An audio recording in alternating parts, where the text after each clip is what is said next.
Kvod Harav, le Dayan Yaakov Raviv, Shalita, on vous remercie beaucoup d'être venu ici à la Yeshiva, nous parler un peu. Donc vous êtes un Dayan, vous siégez au tribunal de Yichud HaRabbanim, vous avez écrit quelques livres, et donc vous êtes spécialiste en tant que Dayan, notamment du sujet, donc le Shulchan Aruch est partagé en 4 parties. Il y a une qui s'appelle Even HaEzer. Even HaEzer, c'est tout ce qui touche les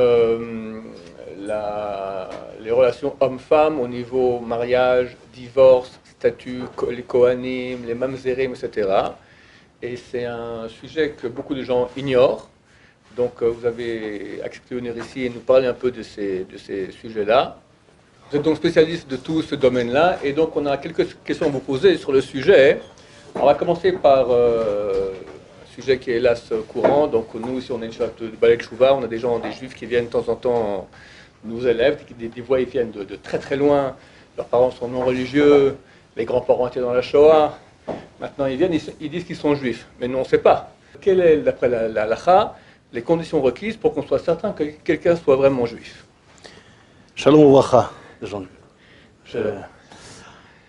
Sur ce sujet-là, il faut regarder déjà la Gemara, le Talmud sur le traité donc, de Yebamot, où là-bas, effectivement, la Gemara nous dit qu'une personne qui vient et qui dit « je suis juif », donc le fait qu'il se dit juif et le fait qu'il vient voir le Bedin ou la communauté qui dit qu'il est juif, automatiquement on le prend en considération et à sa parole, il devrait normalement être cru en tant que juif. Le Tosfot là-bas sur place, au nom de Rabbeinu Tam, donc les Tosafot qui viennent juste après, effectivement eux ils partent dans l'idée de dire que le fait que une personne ne va pas simplement venir et dire je suis juif parce que il a envie. S'il vient le dire, donc effectivement, c'est quelque chose qui est fondé. Une personne qui est pas juive, qui est non juif, il n'a aucun intérêt de venir dire qu'il est juif. Ça, c'est déjà le premier avis. Plus tard, après, il y a donc les décisionnaires, à commencer déjà par ce qu'on appelle les Rishonim, donc les premiers décisionnaires à l'époque donc de Rashi, au XIVe siècle. Puis après, Rabbi Shlomo ben Aderet, le Rashba, qui part, lui, dans l'idée de dire que du fait qu'il y a quelque chose qui va se savoir à la fin, c'est ce qu'on appelle Milta Avida Legilouye, l'homme chacré. Il y a une règle qui nous dit que quelque chose qui va se savoir à la fin, tôt ou tard on va le savoir, donc cette chose-là, la personne ne va pas mentir. Donc quelqu'un qui vient et qui dit qu'il est juif, c'est quelque chose qui va pouvoir être enquêté, quelque chose qui va pouvoir se baser par rapport à cela. Donc à partir de cette idée-là, on se base de dire que c'est suffisant. Par contre, le Yerushalmi, lui, pense différemment. Il dit que le Talmud de Jérusalem, voilà, dans le traité de Rosh Hashanah, là-bas, effectivement, il part dans l'idée de dire qu'une personne qui vient et qui dit « je suis juif », comme c'est exactement le même din qu'une personne qui dit, c'est exactement la même loi, de dire qu'une personne qui vient et dit « j'ai été converti ». Non, il ne suffit pas de le dire « j'ai été converti », il doit amener des preuves, il doit amener des éléments. Or, on sait très bien que lorsqu'on a une discussion entre le Talmud de Jérusalem et le Talmud de Babylone, la halakha la loi elle est tranchée selon le Talmud de Babylone. Donc a priori, on aurait dû se baser sur le Talmud de Babylone qui dit que, vu qu'il y a une chazaka, il y a une généralité qu'une personne ne va pas simplement venir dire qu'il est juif s'il n'est pas juif, et aussi on sait que c'est quelque chose qui va se savoir tôt ou tard. Plus en plus, il y a d'autres éléments, d'autres raisons qui sont données dans la Gemara, dans le Talmud. Donc on part de l'idée de dire que ça devrait être suffisant. Si on va selon la règle qui nous dit, une discussion qui est entre le Talmud de Jérusalem et le Talmud de Babylone, on se base sur l'avis du Talmud de Babylone. A priori, une personne qui dit qu'il est juif, c'est suffisant. Or, les décisionnaires, les contemporains, à commencer par Rabbi Chaim de Volojine, qui était l'élève du Gaon de Vilna. Lui, il ramène dans son livre qui s'appelle Chut HaMeshulash. Il dit que on est d'accord qu'on va se baser sur l'avis du Talmud, du Talmud de Babylone. Qu'une personne qui vient et qui dit qu'il est juif, on devrait normalement le prendre en considération. Mais il dit que s'il ne suffit pas simplement qu'il le dise, il doit aussi agir comme tel.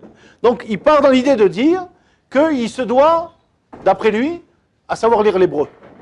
Le Chazon Ish sur place, il dit que non. Même si effectivement c'est l'élève du Gaon de Vilna, il reste quand même qu'on a aujourd'hui tellement de communautés qui n'ont pas pratiqué la lecture de l'hébreu, qui n'ont pas étudié. Il y avait des communautés qui faisaient les prières en araméen. Il y avait des communautés qui le faisaient en yiddish. En ladino. En ladino, effectivement. Donc effectivement, on ne peut pas se baser sur le fait s'il sait parler en hébreu, s'il sait faire ses prières, d'accord? On ne peut pas dire que c'est un élément qui est obligatoire. Mais par contre, il doit connaître certaines choses. Il doit savoir certaines choses, et c'est ce qu'on appelle les samemanim. Ce sont des éléments qui, effectivement, vont nous rapprocher de dire qu'effectivement, il a certaines coutumes qui sont restées. Quels sont les exemples qui sont le plus souvent notés? Une personne qui sait dire le Shema Israël. Quel juif qui ne sait pas dire le Shema Israël? Ou une personne qui va mettre les tuilines, il a vu, il a pratiqué. Donc d'après ces éléments-là, il suffit pas simplement de dire qu'il est juif, il doit aussi mettre en valeur son judaïsme, on doit retrouver des éléments.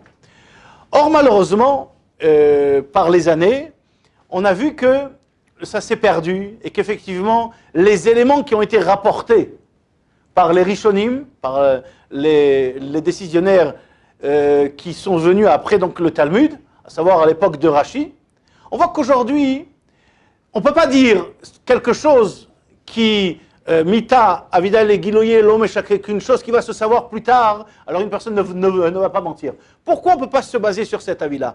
Parce qu'aujourd'hui, du moment où on a fait sortir un certificat de judaïcité, la personne, elle peut voyager dans le monde entier, ils ne vont pas aller enquêter à savoir si le tribunal a bien fait son travail. On voit que c'est un certificat d'un consistoire, d'un beddin qui est reconnu. Automatiquement, c'est quelque chose, il pourra maintenant rester comme ça toute sa vie. Et à la base de ce papier-là, on ne posera pas de questions. Donc ce n'est pas quelque chose qui risquera après de savoir qu'on va enquêter. Parce qu'on a une règle qui nous dit Bedina, Batar Bedina, Lodaika. Un beddin après un beddin, il ne va pas enquêter. Donc, si on part dans l'idée de dire que la personne, elle est juive par rapport au certificat qui lui a été donné par le Beddin de Paris ou de Londres ou ailleurs, en Israël, il va être reconnu comme tel. Donc, c'est quelque chose qu'on ne pourra pas savoir. Donc, on ne peut pas maintenant se baser de dire oui, mais la chose, elle va se savoir plus tard. Une personne, elle peut rester comme ça et on n'ira pas plus loin savoir. Autre chose, le jour où on va l'apprendre, qu'est-ce qui va se passer? Il sera déjà marié, il aura déjà des enfants. On va maintenant rajouter des problèmes sur d'autres problèmes. Donc par rapport à cela, on se doit obliger aujourd'hui, pas simplement de se baser, et ça c'est ce qu'écrit aussi le Rav Ovadia Yosef dans son livre Yabia Omer, tome 7, le premier siman, donc le premier chapitre de son traité de Even Haezer, où il parlait là-bas de la fameuse Aliyah de 91, de 90-91, la Aliyah des Juifs russes, qui sont arrivés. Donc, on ne peut même pas dire aujourd'hui quel est l'intérêt qu'il va avoir de dire qu'il est juif. On a vu qu'effectivement, il y a eu des intérêts, ne serait-ce que pour les regroupements de familles, ne serait-ce que pour savoir dans certains pays où effectivement Israël leur donnait des avantages. Et ces avantages sociaux peuvent pousser la personne à dire qu'effectivement, qu'il est juif, même si pour autant il n'est pas juif, ou même certaines personnes ils se sentent juifs parce qu'ils sont de père ou de grand-père juif alors que la mère n'est pas juive. Donc par rapport à ces éléments-là, les poskim, les décisionnaires, à savoir la fameuse lettre qui avait été envoyée par le rabbi de Lubavitch à professeur Shaki, où là-bas il a donné effectivement ces éléments-là, où il a parlé de la fameuse affaire de Miou Yehudi, de faire rentrer dans la Knesset une loi qui va juger qui est juif. Pourquoi? Parce qu'effectivement on avait vu ce problématique, on savait qu'effectivement avec les années ça allait se perdre. Donc aujourd'hui, il ne suffit pas simplement de venir et de dire qu'on est juif, il faut amener des éléments, il faut amener des preuves. Quelles sont ces preuves et éléments? Quelles sont ces preuves? Alors, peut-être ça fera l'objet d'un show ultérieur. Exactement. Je vous remercie beaucoup. Merci. Kol Tov.